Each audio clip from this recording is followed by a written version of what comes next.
ಕೇಂದ್ರ ಸರ್ಕಾರದ ವಿರುದ್ಧ ಕೆರಳಿ ಕೆಂಡವಾಗಿರುವಂತದ್ದು ರಾಹುಲ್ ಗಾಂಧಿ. ರಾಹುಲ್ ಗಾಂಧಿ ವಿರುದ್ಧ ಸಮರ ಸಾರಿರುವಂತದ್ದು ಕೇಸರಿ ಸೇನೆ. ರಾಹುಲ್ ಸದಸ್ಯತ್ವ ರದ್ದುಗೊಳಿಸುವಂತೆ ನಿಲುವಳಿ ಮಂಡನೆ ಮಾಡುವುದಕ್ಕೆ ಬಿಜೆಪಿ ಈಗಾಗಲೇ ಮುಂದಾಗಿದೆ. ಕಾರಣ, ರಾಹುಲ್ ಗಾಂಧಿ ಅವರು ತಮ್ಮ ಭಾಷಣದಲ್ಲಿ ಬಳಸಿದಂತಹ ಪದಗಳು, ಮಾತಾಡಿದಂತಹ ರೀತಿ, ಇನ್ನ ಪ್ರೋಟೋಕಾಲ್ ಪ್ರಕಾರ ಸಂವಿಧಾನಾತ್ಮಕ ಹುದ್ದೆಯಲ್ಲಿ ಇರುವಂತಹವರನ್ನ ಯಾವ ರೀತಿ ಮಾತಾಡಿಸಬೇಕು, ಯಾವ ರೀತಿ ಸದನದಲ್ಲಿ ಅಡ್ರೆಸ್ ಮಾಡಬೇಕು, ಇವೆಲ್ಲವನ್ನೂ ಕೂಡ ಮರೆತಿದ್ದಾರೆ. ವಿಪಕ್ಷ ನಾಯಕನಾಗಿ ಸಂಸತ್ತಿನಲ್ಲಿ ಯಾವ ರೀತಿ ನಡ್ಕೋಬೇಕು ಅನ್ನೋ ಸಾಮಾನ್ಯ ಜ್ಞಾನ ರಾಹುಲ್ ಗಾಂಧಿಗೆ ಇಲ್ಲದಾಯ್ತಾ ಅನ್ನುವಂಥದ್ದು ಬಿಜೆಪಿಯವರ ಪ್ರಶ್ನೆ ಆಗಿದೆ. ಭಾರತ ಅಮೆರಿಕ ವ್ಯಾಪಾರ ಒಪ್ಪಂದವನ್ನ ಟೀಕಿಸಿದ್ದು ರಾಹುಲ್ ಗಾಂಧಿ. ಭಾರತ ಮಾತೆಯನ್ನ ಮಾರಾಟಕ್ಕಿಟ್ಟಿದ್ದಾರೆ ಅಂತ ರಾಹುಲ್ ಗಾಂಧಿ ಹೇಳಿದ್ದರು. ಇದು ಸಹಜವಾಗಿ ಆಕ್ರೋಶಕ್ಕೆ ಕಾರಣ ಆಗಿತ್ತು. ಏನ್ ಮಾತಾಡ್ತಾ ಇದ್ದೀರಿ ರಾಹುಲ್ ಗಾಂಧಿ? ಭಾರತ ಮಾತೆಯನ್ನ ಮಾರಾಟಕ್ಕಿಟ್ಟಿದ್ದಾರೆ ಅಂತ ಹೇಳ್ತಿದ್ದೀರಲ್ಲ, ನೀವು ಯಾರ ಬಗ್ಗೆ ಏನ್ ಮಾತಾಡ್ತಾ ಇದ್ದೀರಿ? ದೇಶದ ಬಗ್ಗೆ ವಿಪಕ್ಷ ನಾಯಕನಾಗಿ ನಿಮಗೂ ಅಭಿಮಾನ ಇಲ್ಲವಾ? ರಾಜಕಾರಣದಲ್ಲಿ ಟೀಕೆ ಸಹಜ, ಮಾಡಿ. ಆದರೆ ದೇಶ ಅಸ್ಮಿತೆ ಅಂತ ಬಂದಾಗ ಅದನ್ನ ಪಕ್ಕದಲ್ಲಿಟ್ಟು ನಿಮ್ಮ ರಾಜಕೀಯ ವೈರುಧ್ಯವನ್ನ ಈ ಮಟ್ಟಿಗೆ ಬಳಸೋದು ಎಷ್ಟರ ಮಟ್ಟಿಗೆ ಸರಿ ಅನ್ನುವಂಥದ್ದು ಈಗ ಪ್ರಶ್ನೆ ಆಗಿದೆ. ಒಂದು ವೇಳೆ ಬಿಜೆಪಿ ಅಂದುಕೊಂಡಿದ್ದು ಆಗಿಬಿಟ್ರೆ, ಬಿಜೆಪಿಯವರು ಈ ರೀತಿ ಒಂದು ಅಂದ್ಕೊಂಡಿದ್ದಾರೆ, ಅದು ಆಗಿಬಿಟ್ರೆ ರಾಹುಲ್ ಗಾಂಧಿ ರಾಜಕೀಯ ಜೀವನವೇ ಅಂತ್ಯ. ರಾಹುಲ್ ಗಾಂಧಿ ಎಂಪಿ ಸ್ಥಾನವನ್ನ ರದ್ದುಗೊಳಿಸಬೇಕು ಅನ್ನುವಂತ ಆಗ್ರಹ ಆಗಿದೆ. ಜೀವಿತಾವಧಿಗೆ ಸ್ಪರ್ಧೆ ಮಾಡೋದಕ್ಕೆ ಅವಕಾಶ ನೀಡಬಾರದು ಅವರಿಗೆ ಅನ್ನುವಂತಹ ಒಂದು ಮಾತು. ಹೀಗೆ ಎಲ್ಲ ರೀತಿಯ ಪ್ರಯತ್ನಗಳು ಈಗ ಆಗ್ತಾ ಇದೆ. ಸಬ್ಕ್ಯಾಂಟಿವ್ ಮೋಷನ್ ಸಲ್ಲಿಸಿದ ನಿಶಿಕಾಂತ್ ದುಬೆ ಇವರ ಒಂದು ಮೆಂಬರ್ಶಿಪ್ ಅನ್ನ ಜೀವಿತಾವಧಿಯ ರದ್ದು ಮಾಡಬೇಕು, ಜೀವಿತಾವಧಿವರೆಗೂ ನೀವು ಎಂಪಿ ಇಲೆಕ್ಷನ್ಗೆ ಫೇಸೇ ಮಾಡಬಾರದು ಅಂದುಬಿಟ್ರೆ ರಾಜಕೀಯ ಅಂತ್ಯ.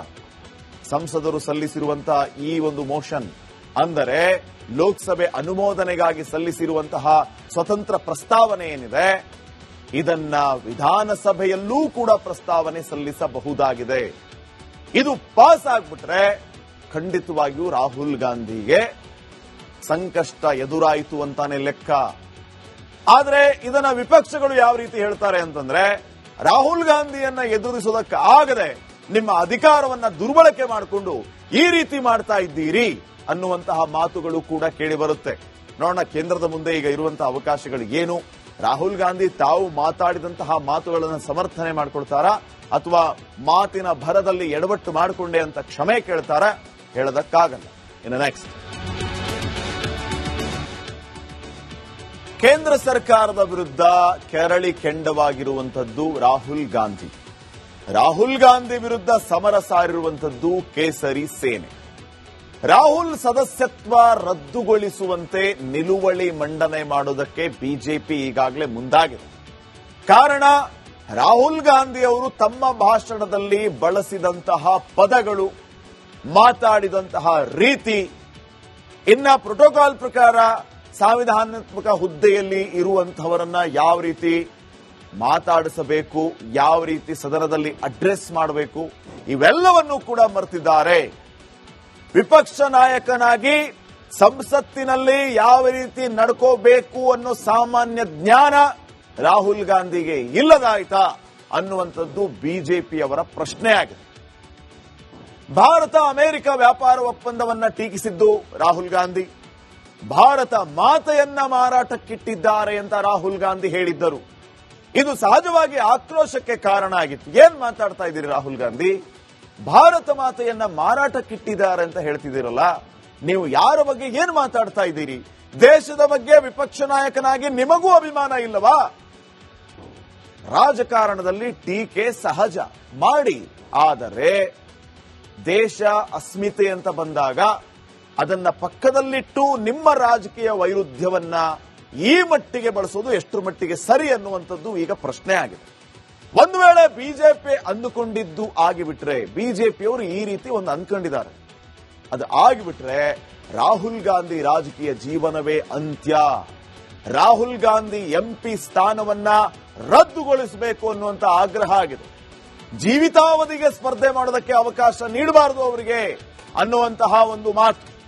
ಹೀಗೆ ಎಲ್ಲ ರೀತಿಯ ಪ್ರಯತ್ನಗಳು ಈಗ ಆಗ್ತಾ ಇದೆ. ಸಬ್ಕ್ಯಾಂಟಿವ್ ಮೋಷನ್ ಸಲ್ಲಿಸಿದ ನಿಶಿಕಾಂತ್ ದುಬೆ ಇವರ ಒಂದು ಮೆಂಬರ್ಶಿಪ್ ಅನ್ನ ಜೀವಿತಾವಧಿಯ ರದ್ದು ಮಾಡಬೇಕು, ಜೀವಿತಾವಧಿವರೆಗೂ ನೀವು ಎಂಪಿ ಎಲೆಕ್ಷನ್ಗೆ ಫೇಸೇ ಮಾಡಬಾರದು ಅಂದುಬಿಟ್ರೆ ರಾಜಕೀಯ ಅಂತ್ಯ. ಸಂಸದರು ಸಲ್ಲಿಸಿರುವಂತಹ ಈ ಒಂದು ಮೋಷನ್ ಅಂದರೆ ಲೋಕಸಭೆ ಅನುಮೋದನೆಗಾಗಿ ಸಲ್ಲಿಸಿರುವಂತಹ ಸ್ವತಂತ್ರ ಪ್ರಸ್ತಾವನೆ ಏನಿದೆ ಇದನ್ನ ವಿಧಾನಸಭೆಯಲ್ಲೂ ಕೂಡ ಪ್ರಸ್ತಾವನೆ ಸಲ್ಲಿಸಬಹುದಾಗಿದೆ. ಇದು ಪಾಸ್ ಆಗ್ಬಿಟ್ರೆ ಖಂಡಿತವಾಗಿಯೂ ರಾಹುಲ್ ಗಾಂಧಿಗೆ ಸಂಕಷ್ಟ ಎದುರಾಯಿತು ಅಂತಾನೆ ಲೆಕ್ಕ. ಆದ್ರೆ ಇದನ್ನ ವಿಪಕ್ಷಗಳು ಯಾವ ರೀತಿ ಹೇಳ್ತಾರೆ ಅಂತಂದ್ರೆ, ರಾಹುಲ್ ಗಾಂಧಿಯನ್ನ ಎದುರಿಸೋದಕ್ಕೆ ಆಗದೆ ನಿಮ್ಮ ಅಧಿಕಾರವನ್ನ ದುರ್ಬಳಕೆ ಮಾಡಿಕೊಂಡು ಈ ರೀತಿ ಮಾಡ್ತಾ ಇದ್ದೀರಿ ಅನ್ನುವಂತಹ ಮಾತುಗಳು ಕೂಡ ಕೇಳಿ ಬರುತ್ತೆ. ನೋಡೋಣ ಕೇಂದ್ರದ ಮುಂದೆ ಈಗ ಇರುವಂತಹ ಅವಕಾಶಗಳು ಏನು. ರಾಹುಲ್ ಗಾಂಧಿ ತಾವು ಮಾತಾಡಿದಂತಹ ಮಾತುಗಳನ್ನು ಸಮರ್ಥನೆ ಮಾಡ್ಕೊಳ್ತಾರಾ ಅಥವಾ ಮಾತಿನ ಭರದಲ್ಲಿ ಎಡವಟ್ಟು ಮಾಡಿಕೊಂಡೆ ಅಂತ ಕ್ಷಮೆ ಕೇಳ್ತಾರ? ಹೇಳೋದಕ್ಕಾಗಲ್ಲ. ಇನ್ನು ನೆಕ್ಸ್ಟ್, ಕೇಂದ್ರ ಸರ್ಕಾರದ ವಿರುದ್ಧ ಕೆರಳಿ ಕೆಂಡವಾಗಿರುವಂತದ್ದು ರಾಹುಲ್ ಗಾಂಧಿ. ರಾಹುಲ್ ಗಾಂಧಿ ವಿರುದ್ಧ ಸಮರ ಸಾರಿರುವಂತದ್ದು ಕೇಸರಿ ಸೇನೆ. ರಾಹುಲ್ ಸದಸ್ಯತ್ವ ರದ್ದುಗೊಳಿಸುವಂತೆ ನಿಲುವಳಿ ಮಂಡನೆ ಮಾಡೋದಕ್ಕೆ ಬಿಜೆಪಿ ಈಗಾಗಲೇ ಮುಂದಾಗಿದೆ. ಕಾರಣ, ರಾಹುಲ್ ಗಾಂಧಿ ಅವರು ತಮ್ಮ ಭಾಷಣದಲ್ಲಿ ಬಳಸಿದಂತಹ ಪದಗಳು, ಮಾತಾಡಿದಂತಹ ರೀತಿ, ಇನ್ನ ಪ್ರೋಟೋಕಾಲ್ ಪ್ರಕಾರ ಸಂವಿಧಾನಾತ್ಮಕ ಹುದ್ದೆಯಲ್ಲಿ ಇರುವಂತಹವರನ್ನ ಯಾವ ರೀತಿ ಮಾತಾಡಿಸಬೇಕು, ಯಾವ ರೀತಿ ಸದನದಲ್ಲಿ ಅಡ್ರೆಸ್ ಮಾಡಬೇಕು, ಇವೆಲ್ಲವನ್ನೂ ಕೂಡ ಮರೆತಿದ್ದಾರೆ. ವಿಪಕ್ಷ ನಾಯಕನಾಗಿ ಸಂಸತ್ತಿನಲ್ಲಿ ಯಾವ ರೀತಿ ನಡ್ಕೋಬೇಕು ಅನ್ನೋ ಸಾಮಾನ್ಯ ಜ್ಞಾನ ರಾಹುಲ್ ಗಾಂಧಿಗೆ ಇಲ್ಲದಾಯ್ತಾ ಅನ್ನುವಂಥದ್ದು ಬಿಜೆಪಿಯವರ ಪ್ರಶ್ನೆ ಆಗಿದೆ. ಭಾರತ ಅಮೆರಿಕ ವ್ಯಾಪಾರ ಒಪ್ಪಂದವನ್ನ ಟೀಕಿಸಿದ್ದು ರಾಹುಲ್ ಗಾಂಧಿ. ಭಾರತ ಮಾತೆಯನ್ನ ಮಾರಾಟಕ್ಕಿಟ್ಟಿದ್ದಾರೆ ಅಂತ ರಾಹುಲ್ ಗಾಂಧಿ ಹೇಳಿದ್ದರು. ಇದು ಸಹಜವಾಗಿ ಆಕ್ರೋಶಕ್ಕೆ ಕಾರಣ ಆಗಿತ್ತು. ಏನ್ ಮಾತಾಡ್ತಾ ಇದ್ದೀರಿ ರಾಹುಲ್ ಗಾಂಧಿ? ಭಾರತ ಮಾತೆಯನ್ನ ಮಾರಾಟಕ್ಕಿಟ್ಟಿದ್ದಾರೆ ಅಂತ ಹೇಳ್ತಿದ್ದೀರಲ್ಲ, ನೀವು ಯಾರ ಬಗ್ಗೆ ಏನ್ ಮಾತಾಡ್ತಾ ಇದ್ದೀರಿ? ದೇಶದ ಬಗ್ಗೆ ವಿಪಕ್ಷ ನಾಯಕನಾಗಿ ನಿಮಗೂ ಅಭಿಮಾನ ಇಲ್ಲವಾ? ರಾಜಕಾರಣದಲ್ಲಿ ಟೀಕೆ ಸಹಜ ಮಾಡಿ, ಆದರೆ ದೇಶ ಅಸ್ಮಿತೆ ಅಂತ ಬಂದಾಗ ಅದನ್ನ ಪಕ್ಕದಲ್ಲಿಟ್ಟು ನಿಮ್ಮ ರಾಜಕೀಯ ವೈರುಧ್ಯವನ್ನ ಈ ಮಟ್ಟಿಗೆ ಬಳಸೋದು ಎಷ್ಟರ ಮಟ್ಟಿಗೆ ಸರಿ ಅನ್ನುವಂಥದ್ದು ಈಗ ಪ್ರಶ್ನೆ ಆಗಿದೆ. ಒಂದು ವೇಳೆ ಬಿಜೆಪಿ ಅಂದುಕೊಂಡಿದ್ದು ಆಗಿಬಿಟ್ರೆ, ಬಿಜೆಪಿಯವರು ಈ ರೀತಿ ಒಂದು ಅಂದ್ಕೊಂಡಿದ್ದಾರೆ, ಅದು ಆಗಿಬಿಟ್ರೆ ರಾಹುಲ್ ಗಾಂಧಿ ರಾಜಕೀಯ ಜೀವನವೇ ಅಂತ್ಯ. ರಾಹುಲ್ ಗಾಂಧಿ ಎಂಪಿ ಸ್ಥಾನವನ್ನ ರದ್ದುಗೊಳಿಸಬೇಕು ಅನ್ನುವಂತ ಆಗ್ರಹ ಆಗಿದೆ. ಜೀವಿತಾವಧಿಗೆ ಸ್ಪರ್ಧೆ ಮಾಡೋದಕ್ಕೆ ಅವಕಾಶ ನೀಡಬಾರದು ಅವರಿಗೆ ಅನ್ನುವಂತಹ ಒಂದು ಮಾತು. ಹೀಗೆ ಎಲ್ಲ ರೀತಿಯ ಪ್ರಯತ್ನಗಳು ಈಗ ಆಗ್ತಾ ಇದೆ. ಸಬ್ಕ್ಯಾಂಟಿವ್ ಮೋಷನ್ ಸಲ್ಲಿಸಿದ ನಿಶಿಕಾಂತ್ ದುಬೆ ಇವರ ಒಂದು ಮೆಂಬರ್ಶಿಪ್ ಅನ್ನ ಜೀವಿತಾವಧಿಯ ರದ್ದು ಮಾಡಬೇಕು, ಜೀವಿತಾವಧಿವರೆಗೂ ನೀವು ಎಂಪಿ ಎಲೆಕ್ಷನ್ಗೆ ಫೇಸೇ ಮಾಡಬಾರದು ಅಂದುಬಿಟ್ರೆ ರಾಜಕೀಯ ಅಂತ್ಯ.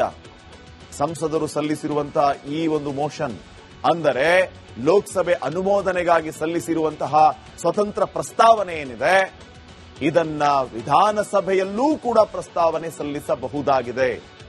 ಇದು ಪಾಸ್ ಆಗ್ಬಿಟ್ರೆ ಖಂಡಿತವಾಗಿಯೂ ರಾಹುಲ್ ಗಾಂಧಿಗೆ ಸಂಕಷ್ಟ ಎದುರಾಯಿತು ಅಂತಾನೆ ಲೆಕ್ಕ. ಆದ್ರೆ ಇದನ್ನ ವಿಪಕ್ಷಗಳು ಯಾವ ರೀತಿ ಹೇಳ್ತಾರೆ ಅಂತಂದ್ರೆ, ರಾಹುಲ್ ಗಾಂಧಿಯನ್ನ ಎದುರಿಸೋದಕ್ಕೆ ಆಗದೆ ನಿಮ್ಮ ಅಧಿಕಾರವನ್ನ ದುರ್ಬಳಕೆ ಮಾಡಿಕೊಂಡು ಈ ರೀತಿ ಮಾಡ್ತಾ ಇದ್ದೀರಿ ಅನ್ನುವಂತಹ ಮಾತುಗಳು ಕೂಡ ಕೇಳಿ ಬರುತ್ತೆ. ನೋಡೋಣ ಕೇಂದ್ರದ ಮುಂದೆ ಈಗ ಇರುವಂತಹ ಅವಕಾಶಗಳು ಏನು. ರಾಹುಲ್ ಗಾಂಧಿ ತಾವು ಮಾತಾಡಿದಂತಹ ಮಾತುಗಳನ್ನು ಸಮರ್ಥನೆ ಮಾಡ್ಕೊಳ್ತಾರಾ ಅಥವಾ ಮಾತಿನ ಭರದಲ್ಲಿ ಎಡವಟ್ಟು ಮಾಡಿಕೊಂಡೆ ಅಂತ ಕ್ಷಮೆ ಕೇಳ್ತಾರ? ಹೇಳೋದಕ್ಕಾಗಲ್ಲ. ಇನ್ನು ನೆಕ್ಸ್ಟ್,